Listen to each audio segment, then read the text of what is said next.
자, 먼저 말씀드렸던 것 같이 여러분 이사야서 1장서부터 창세기를 떠올리게 만드는 구절들, 그런 말씀들이 나오는데요. 하늘이여 들으라, 땅이여 귀를 기울이라. 창세기 1장 1절에서도 뭐라고 합니까? 하늘과 땅을 창조하시니라 라는 하늘과 땅에 대한 이야기가 나오죠.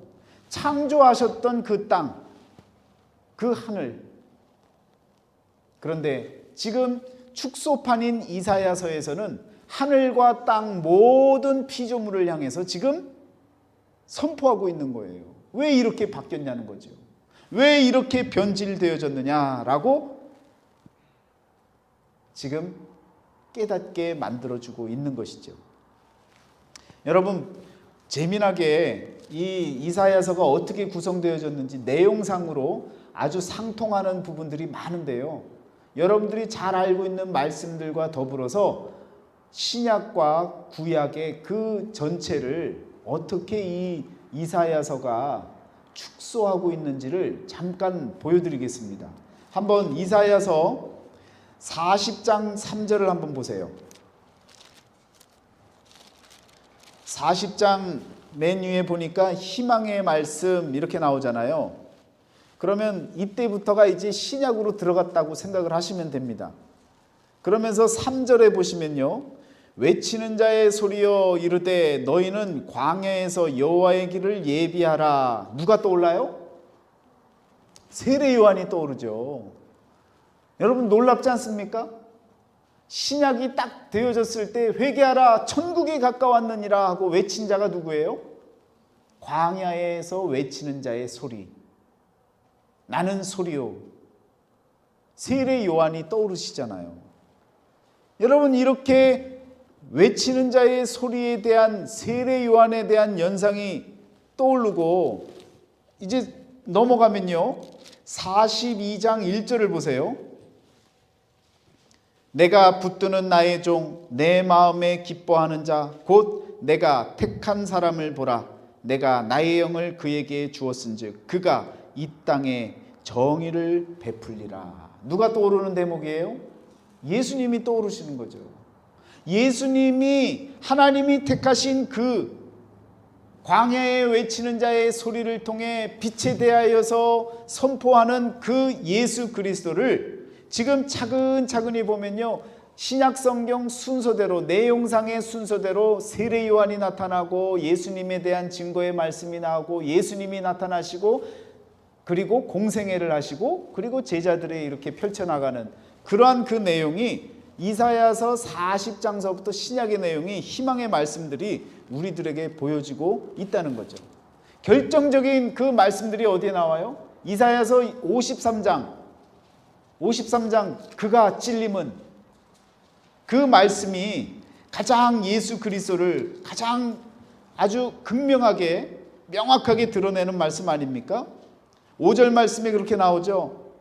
이사야서 53장 5절 그가 찔림은 우리의 허물 때문이요 그가 상함은 우리의 죄악 때문이라. 그가 징계를 받음으로 우리는 평화를 누리고 그가 채찍에 맞음으로 우리는 나음을 받았도다. 우리는 다 양 같아서 그릇 행하여 각기 제 길로 갔거늘 여호와께서는 우리 모두의 죄악을 그에게 담당시키셨도다. 할렐루야. 이와 같이 희망의 말씀, 예수 그리스도에 관한 말씀이 이사야서 40장 이후로 신약의 전체의 내용의 말씀들이 다 담겨져 있는 거예요. 얼마나 신기합니까?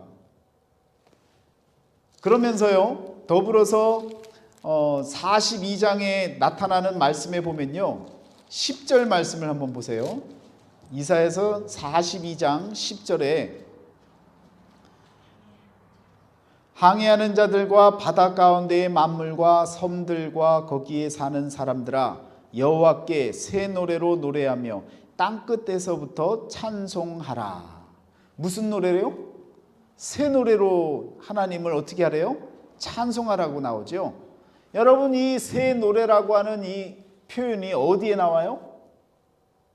계시록에 나와요. 계시록에. 계시록 어느 부위에 나옵니까? 14장 3절 계시록 14장 3절에 보면 새 노래라고 하는 표현이 나오죠. 그러면서 이제 계시록 내용도 언급이 되어집니다. 계시록 14장 한번 보시는 김에 한번 찾아보세요. 3절입니다. 그들이 보좌 앞과 내 생물과 장로들 앞에서 새 노래를 부르니 땅에서 속량함을 받은 14만 4천 밖에는 능히 이 노래를 배울 자가 없더라. 그래서 14만 4천이 되어지는 이 숫자에 해당되는 사람들이 새 노래로 부르게 되어지는데, 이 새 노래는 14만 4천이 되어지지 않으면 못 부르고 모른다는 거예요. 이 14만 4천 때문에 얼마나 이 세상이 그냥 혼란에 빠져 있습니까? 일전에 한번 말씀드렸잖아요. 14만 4천은요, 여러분 나중에 뒤편에 나와요. 계시록에 나오는 말씀이에요. 우리 성전된 사람들의 상태를 말하는 것이지 숫자 개념의 한 명 한 명의 14만 4천 명 딱 그 숫자를 가리키는 것이 아닙니다.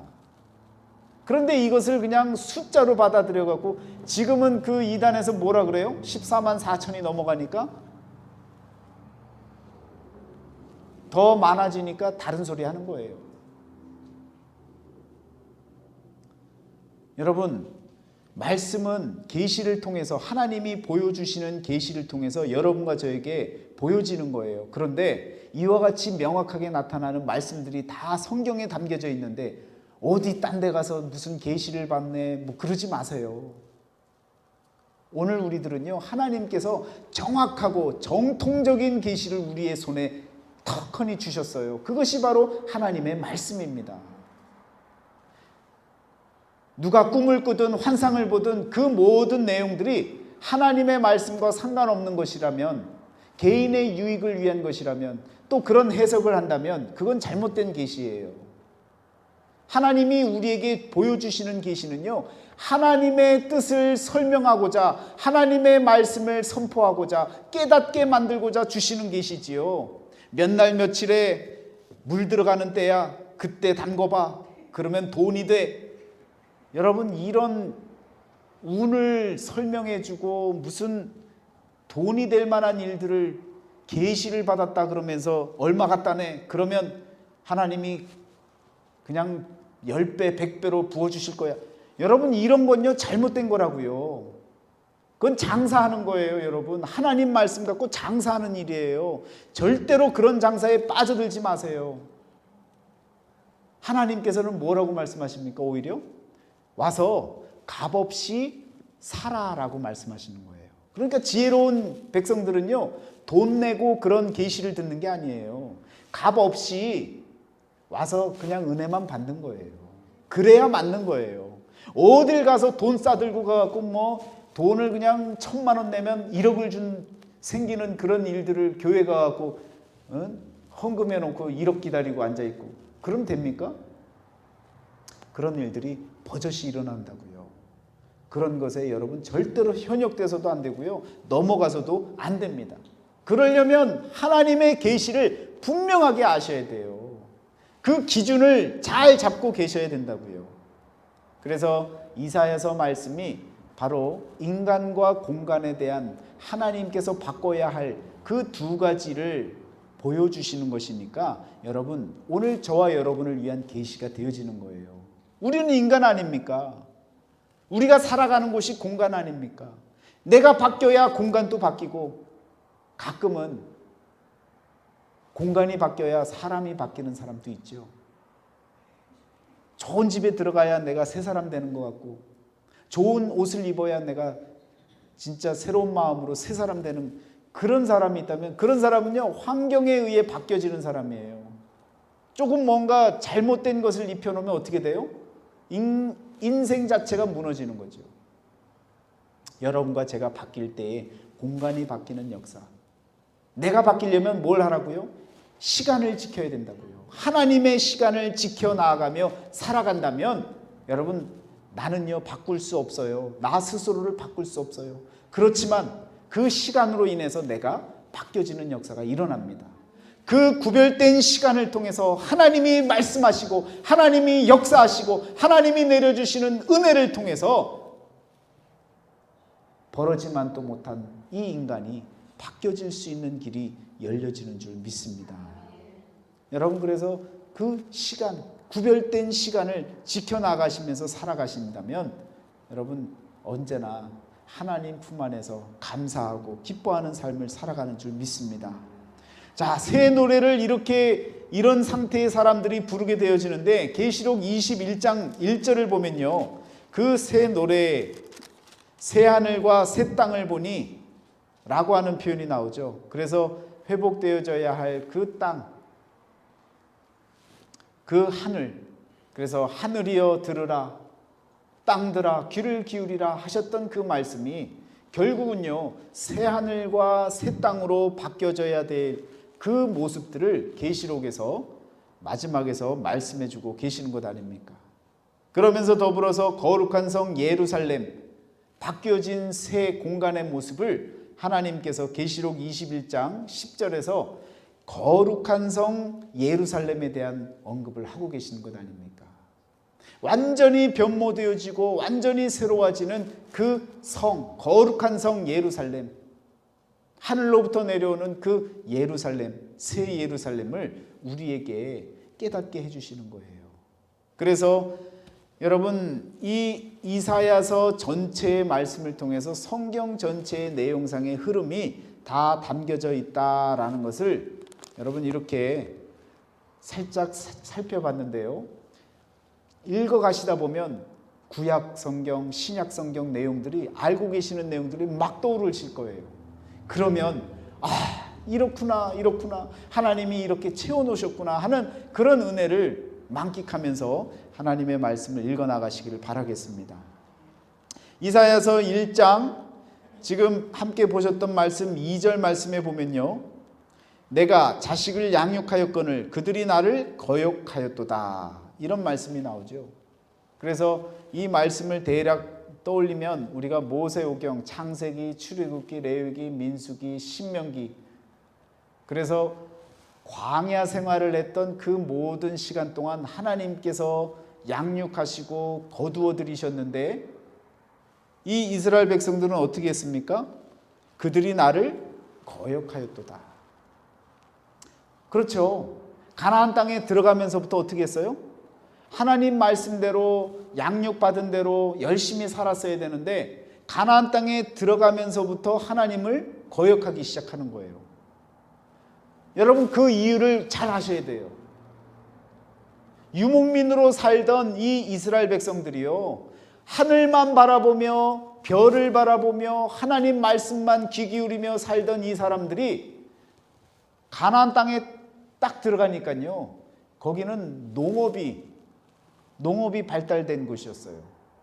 그렇다 보니까 농업을 통해서 몇 해 살다 보니까 뭐가 생겨요?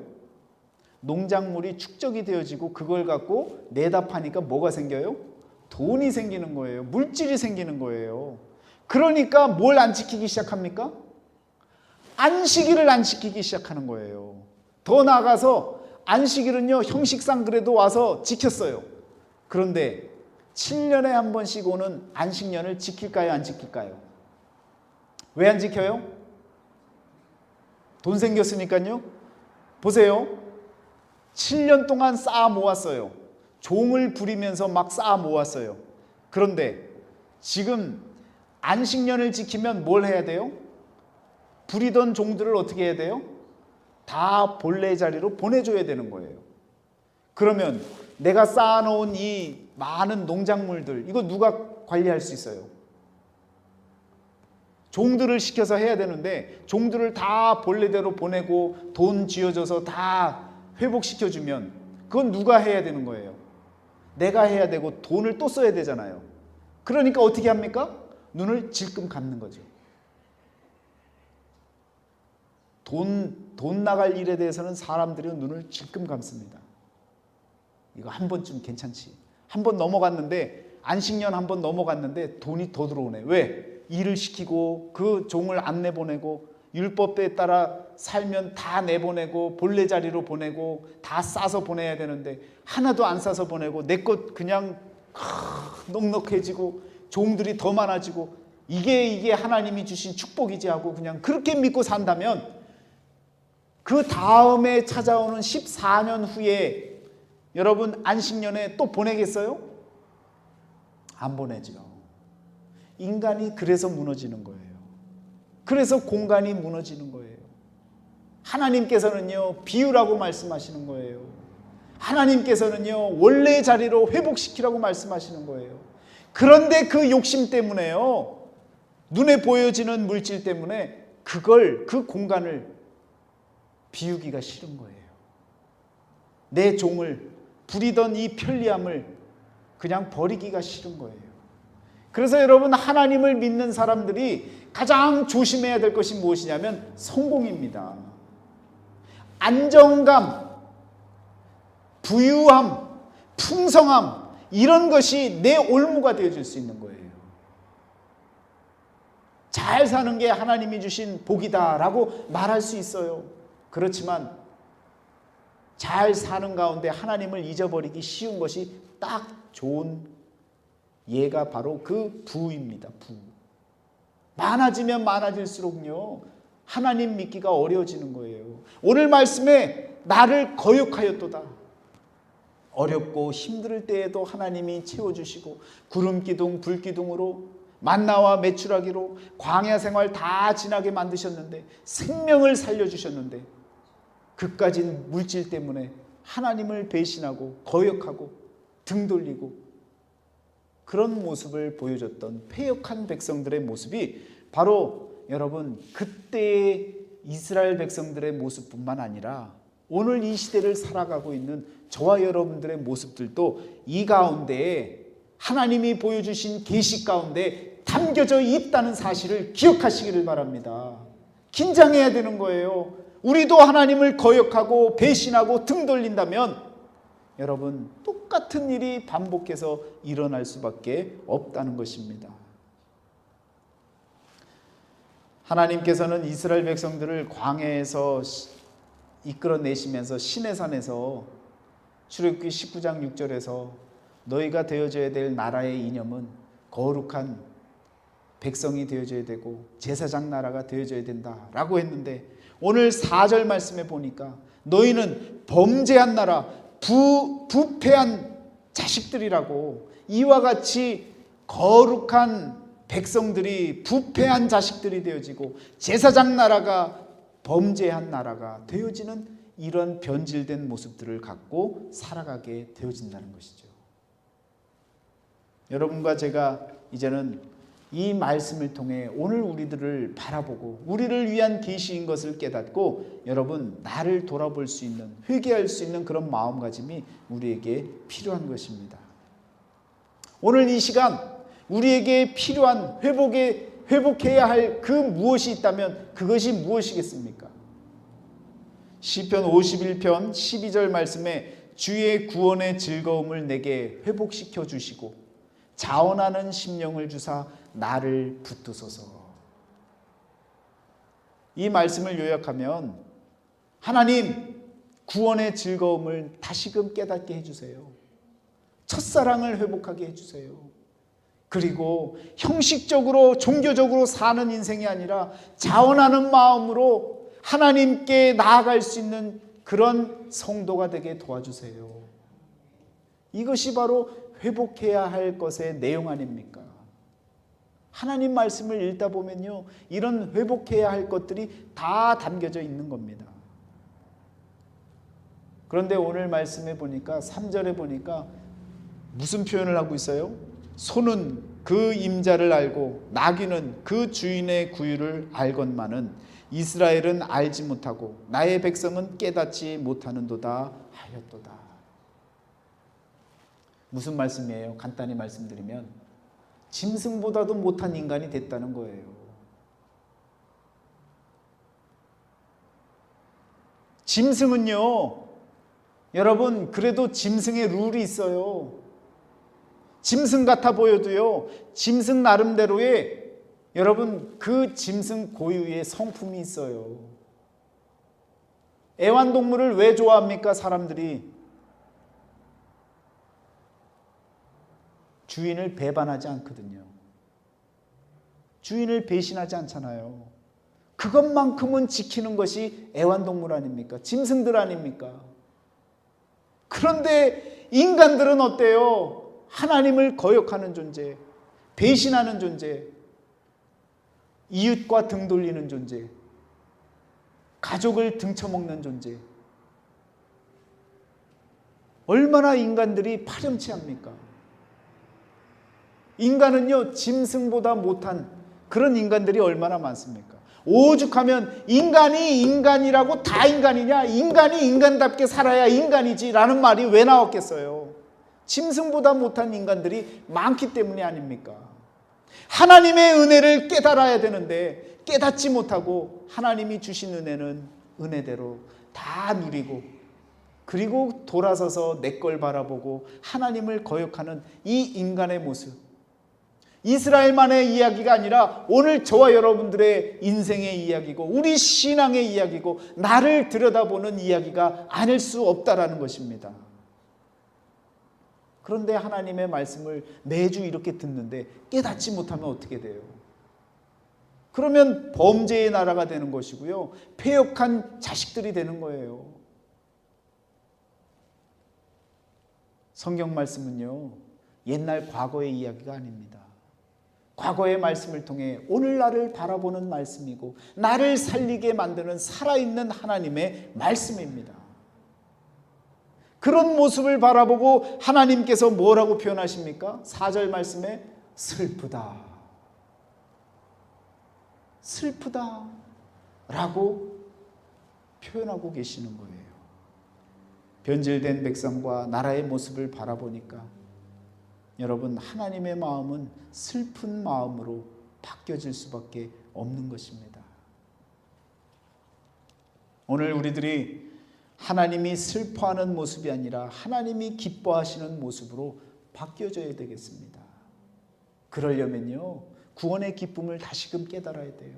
그리고 자원하는 심정으로 하나님께 나아갈 줄 알아야 돼요. 그래서 로마서 12장 1절 말씀에 너희 몸을 하나님이 기뻐하시는 거룩한 산제물로 드리라. 이는 너희가 드릴 영적 예배니라.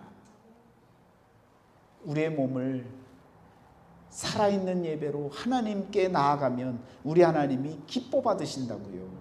우리 하나님이 저와 여러분을 통해 기뻐하실 수 있는 일은요, 예배를 통해서 결국은 시간을 지키는 거예요. 하나님과 함께하는 그 시간을 나 스스로 지키는 거예요. 자원하는 마음으로 그 구원의 기쁨을 누리며 하나님과 함께하는 이 시간을 지켜나가는 것이 가장 하나님을 기쁘게 여기시는 거예요. 그 어떤 것보다 하나님과 함께 만나는 그 시간이 기쁜 시간인 것을 하나님도 기뻐하시고 오늘 저와 여러분도 기뻐할 수 있는 그러한 시간인 것을 기억하시고 오늘 이 시간을 귀하게 여길 수 있는 그런 마음을 간직하시기를 바랍니다. 그가 너로 말미암아 기쁨을 이기지 못하시며 너를 잠잠히 사랑하시며 너로 말미암아 즐거이 부르며 기뻐하시리라. 저와 여러분을 통해 우리 하나님이 기뻐할 수 있는 그런 인생이 되어지셔야 될 줄 믿습니다. 자, 그러면 여러분과 제가 이사야 말씀을 시작했어요. 그 계시의 말씀이 시작되어졌어요. 1장 말씀에 19절 20절 말씀을 보면요, 대안이 제시되어집니다.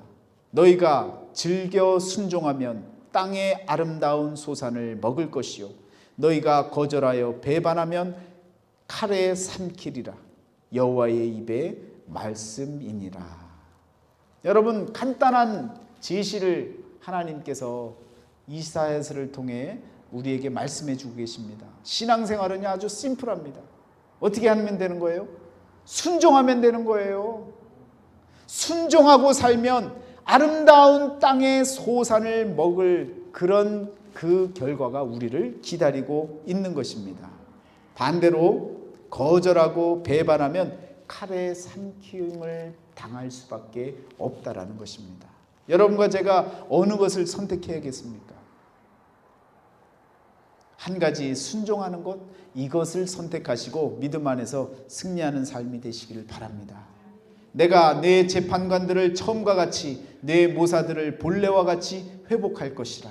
그리한 후에야 네가 의의 성읍이라 신실한 고을이라 불리리라 하셨나니. 이사야서 1장 26절에 하나님께서 다시금 회복시켜 주신다는 거예요. 뭘 회복시켜 주세요? 인간을 본래와 같이 회복시킨다는 거예요. 그러면 그 성읍이 의의 성읍이 된다는 거예요. 인간의 문제 그리고 공간의 문제 다 해결되어지는 거예요. 그러면 해결되어졌으면 무엇만 지켜나가면 되는 거예요? 시간만 지켜지면 되는 거예요. 분별된 시간만 지켜나가면 여러분과 저는요, 하나님 안에서 의로운 성읍으로서 하나님이 기뻐 여기시는 믿음의 자녀로서 복된 삶을 살아나가는 줄 믿습니다. 오늘 이후로 모두가 다 같이 회복되어지셔서 하나님이 기뻐 여김을, 하나님이 기뻐하시는 인생을 살아드리는 그러한 저와 여러분이 다 되어지시기를 주의 이름으로 축원합니다. 기도하겠습니다.